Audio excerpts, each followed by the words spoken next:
Bonsoir l'Afrique, bonsoir le Cameroun, bonsoir Yaoundé, bonsoir Serge Alain Autou. Bienvenue à Paris à ce plateau spécial pour débriefer cette 33e édition de la Coupe d'Afrique des Nations.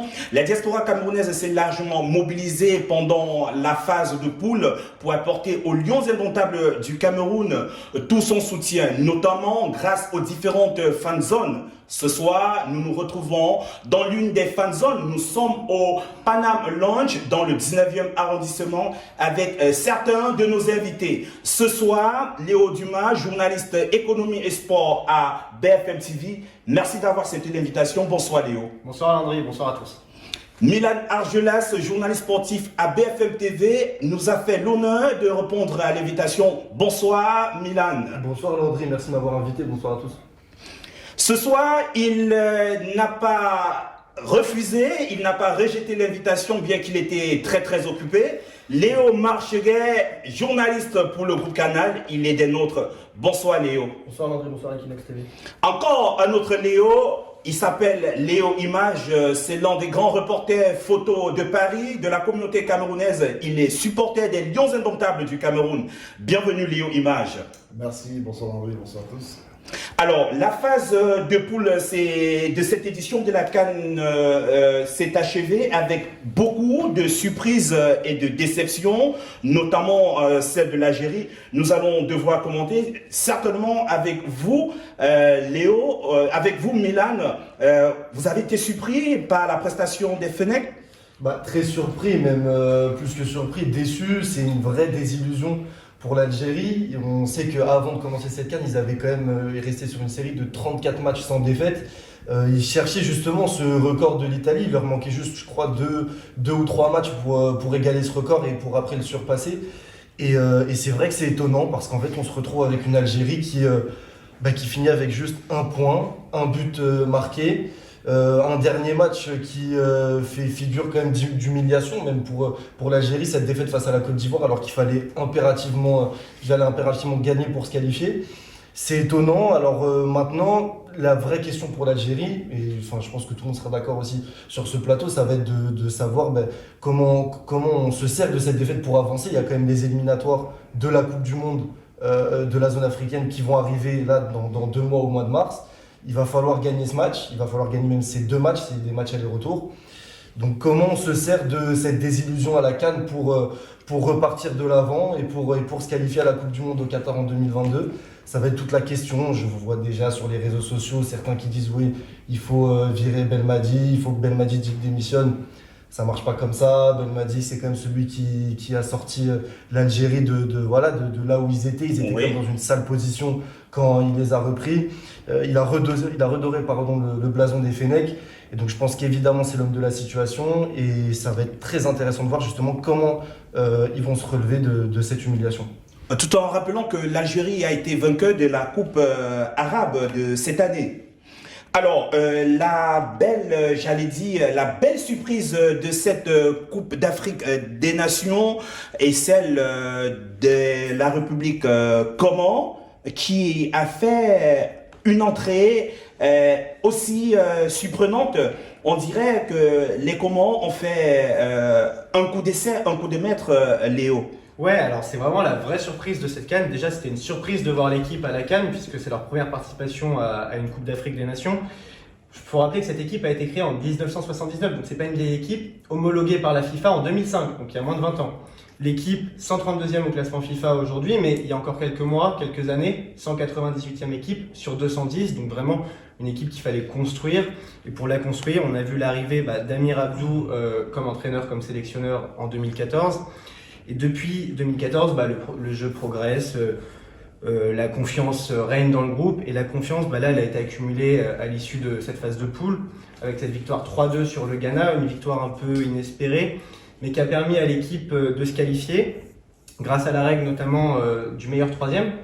Donc il fallait quand même un scénario assez improbable pour voir les Comores venir jouer contre le Cameroun ce soir. Et ce scénario s'est produit, les étoiles se sont alignées. Il a fallu la victoire ou le match nul de la Côte d'Ivoire sur l'Algérie, on vient d'en parler. La Côte d'Ivoire a gagné. Il fallait une victoire du Nigeria, le Nigeria a gagné. Une victoire de l'Égypte aussi, qui a gagné. Et il fallait que la Guinée batte le Sierra Leone. encore un scénario improbable parce que le Sierra Leone a raté un penalty contre la Guinée. Ce penalty, s'il avait été marqué, il aurait éliminé les Comores. Donc c'est vraiment une équipe où en plus toutes les étoiles s'alignent autour. La confiance monte au sein de l'équipe d'après les infos qui nous viennent des joueurs des Comores directement.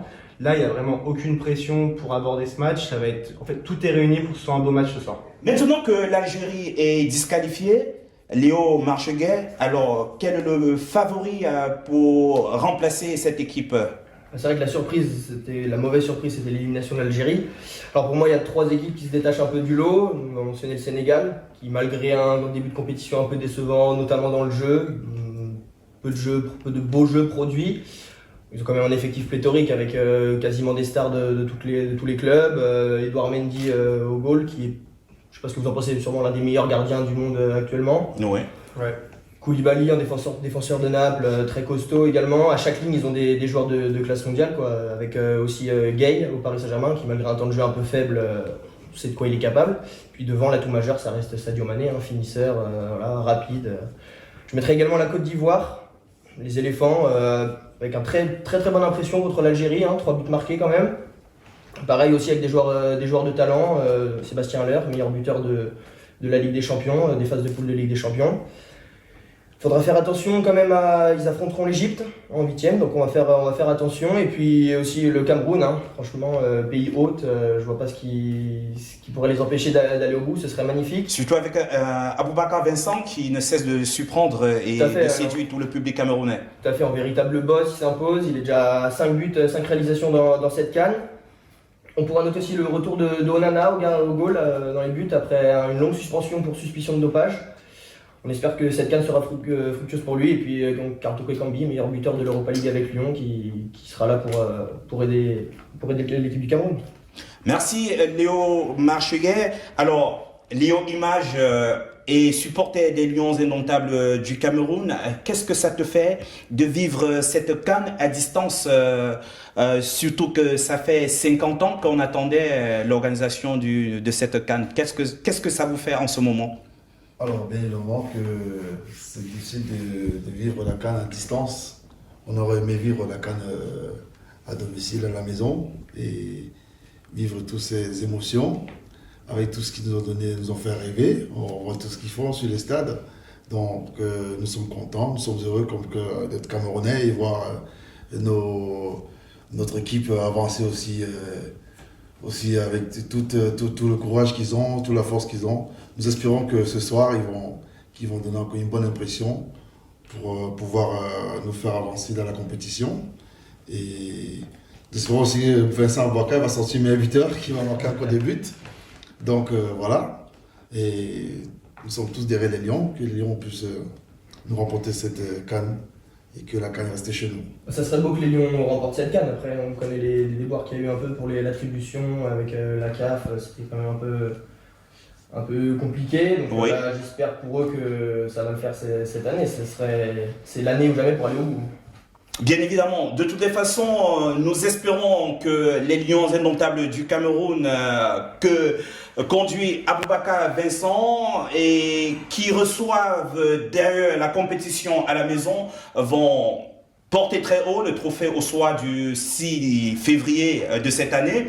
Avant de conclure cette émission, vu que Douala, j'allais dire Yaoundé, où la délocalisation s'est faite pour cette édition spéciale Cannes, où sais-je, à leur retour nous a accordé 13 petites minutes. Avant de conclure cette émission, je voudrais bien évidemment que chacun de vous fasse un pronostic pour ce match qui va se jouer tout à l'heure. Alors, comme je l'ai dit, les Comores, c'est une belle équipe où la confiance monte. En revanche, évidemment, le Cameroun part favori et je vais miser sur la victoire du Cameroun. Léo Marcheguet. Moi, comme je vais suivre mon ami, je mettrai aussi le Cameroun. Ils jouent à domicile, ils ont le soutien de tout un public. Je me mouille un peu pour un score, je dirais 3-1 parce qu'avec un Boubacar en feu depuis le début.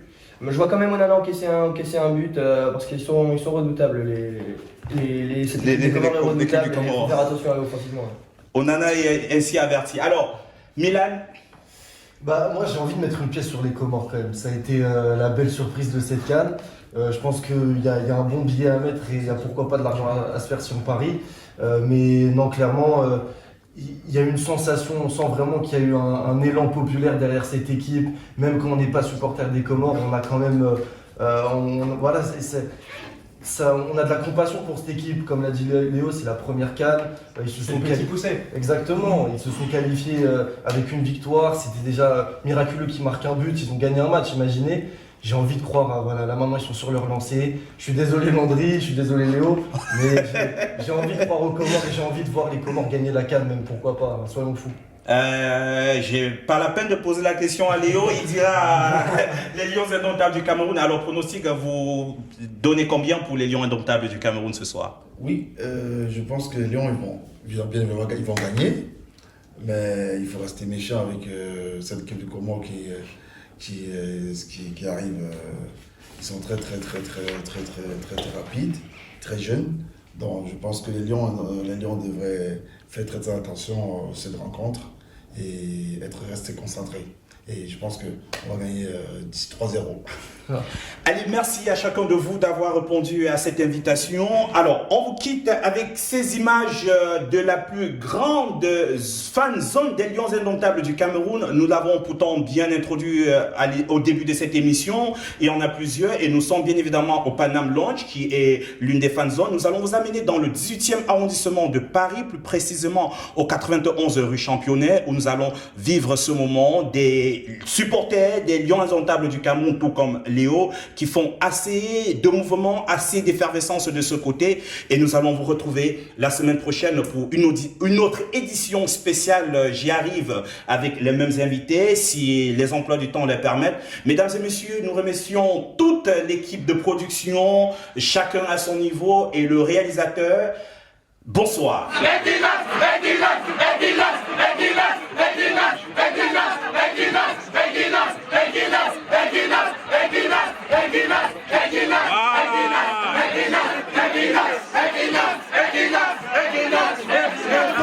Nous ne saurons finir cette édition spéciale, toutefois sans faire cette traversée ici même au 91 rue Championnet. Nous sommes bien dans le 18e arrondissement de Paris pour rencontrer cette fan zone où les supporters des Lions indomptables vêtus ce soir des couleurs d'Equinox Télévision ne cessent à chaque fois que nous passions par ici de faire au maximum autant de bruit, non seulement pour Equinox Télévision, mais aussi pour supporter les Lions indomptables du Cameroun. Nous allons cependant, avant de vous quitter, donner la parole à quelques-uns qui vont d'ailleurs donner leur pronostic d'avant-match.